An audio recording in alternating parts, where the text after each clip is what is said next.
So for the Korean War, they're reactivating, they're taking M26 Pershing tanks off of gate guards, monuments, get anything that they can get out of Korea, right?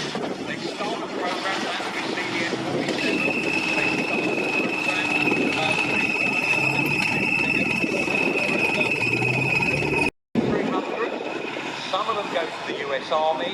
They're only in service for a very short space of time, up to about 1960, and then most of them are handed over to the American Marines. And this one is in US Marines colour. It's a late one, as I said, M103 is called A2 model. That's because it's got a newer engine. It's the same engine that powers, you're going to see it later, the M60 tank. But the idea is, sometimes call them Overwatch. It was going to be the tank on the hill. Of ammunition. We've come up with something called high explosive squash head at the end of the Second World War. Plastic explosive in an armour case, pancakes on the metal when you fire at an enemy tank, and then the shockwave goes through the armour and causes metal to fly around inside the tank. You don't need force behind that round so much as just get it on target, it will do the damage. This 7.2-inch howitzer, the 183 gun, is 005. It's an open top.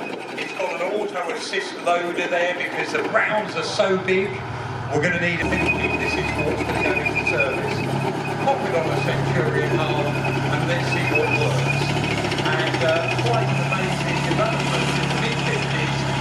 Rocco and defense cuts, and also they realised a missile might be able to do the same.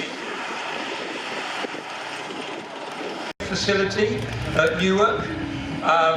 Chrysler's chairman, a guy called Keller, gives the project to his eldest son. He takes it forward.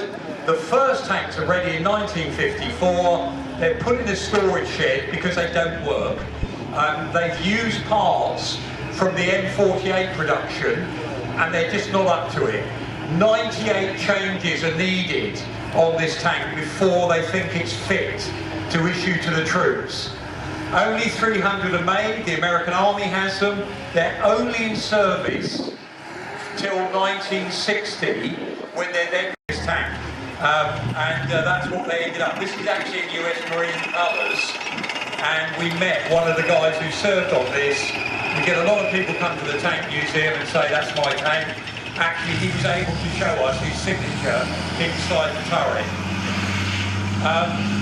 The turret has to be that big for the size of the gun and the size of the